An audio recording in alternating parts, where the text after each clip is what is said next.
Si Hamnet parle aussi bien du deuil, c'est grâce à ses décors. Hamnet, réalisé par Chloé Zhao, raconte l'histoire romancée de la vie de William Shakespeare, et notamment la mort de son fils. Je dis romancée parce qu'en vrai, on sait pas grand chose de Shakespeare. Il a effectivement perdu un fils qui est mort à 11 ans. Le reste, Maggie O'Farrell l'a imaginé dans un roman qui est sorti en 2020 et dont le film est l'adaptation directe. Hamnet s'intéresse au couple entre Will et Agnès, une relation qui est marquée par la douleur de la perte de leur enfant. Il raconte comment ce deuil aurait pu inspirer la création de l'une des plus grandes pièces de l'histoire du théâtre. En bref, il raconte l'homme derrière la légende. On a l'habitude de voir Shakespeare de manière ultra académique, en s'intéressant d'abord à son œuvre et en laissant de côté le personnage de l'écrivain. Le premier choix du film Hamnet, c'est de le déposséder de son nom. Le public ne sait rien de Shakespeare, il connaît Will. Le cœur du film, c'est la relation avec Agnès. Une relation qui est filmée de manière brute, avec une caméra souvent immobile et qui se tient éloignée de la scène, surtout lorsque celle-ci devient intime. Chloé Zhao évoque l'inspiration de la zone d'intérêt de Jonathan Glazer pour tout ce qui est travail de la caméra. Et c'est vrai que cette approche presque documentaire rajoute de l'authenticité au film. Hamnet filme la vie dans ses bons et ses mauvais moments, mais sans jamais détourner le regard. Pour accéder à ce niveau d'intimité, les décors sont essentiels. À commencer par cette maison familiale que la chef décoratrice du film, Fiona Conley, a construite avec son équipe de manière à rapprocher le public de cette famille. Elle crée un sentiment d'activité constante, un espace chargé de détails qui viennent nourrir cette vie de famille. Ça passe par du désordre, par des objets qui traînent, par des traces sur les murs, des fissures aux meubles, toujours dans l'idée de montrer ce fourmillement pour que lorsque tout devient immobile, ça en soit d'autant plus marquant. Le deuxième décor clé de Hamlet,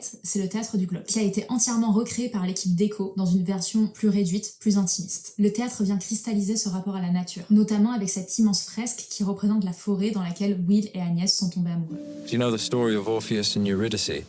La même forêt qui ouvre le film, lorsqu'on découvre Agnès pour la première fois. D'ailleurs, c'est le personnage d'Agnès qui symbolise le mieux cette nature, à travers ses pouvoirs, mais aussi à travers des tenues qui viennent emprunter aux matériaux comme le tissu d'écorce, le lin, les broderies minutieuses. Quant à Will, il apparaît comme beaucoup plus ancré dans le monde moderne. Il s'évade à Londres pour fuir une maison chargée de traumatisme, une maison qui l'enferme, dans laquelle il ne peut pas écrire. Et pourtant, lorsqu'il monte sa pièce, il rend hommage à cette forêt, dans laquelle est né son couple avec Agnès. En entrant dans le théâtre du Globe, on entre dans cette forêt. Le décor invite le public à se recentrer sur son propre rapport avec la nature, à revenir à une forme d'émotion brute. Dans Hamnet, le théâtre est le lieu où l'art transforme l'intime en universel. Will offre son chagrin au public, qui accepte de le partager. Le théâtre lui-même est construit de sorte à avoir une scène centrale où se tournent tous les regards. Ça permet de créer une scène finale magnifique, dans laquelle le public entre en communion avec la douleur de Will et Agnès. Le film Hamnet, il raconte que l'art a le pouvoir de matérialiser la douleur. Il permet au créateur d'avancer, de créer une connexion avec son public, de libérer une parole. Quand il fait renaître son fils sur scène, Will lui offre l'éternité.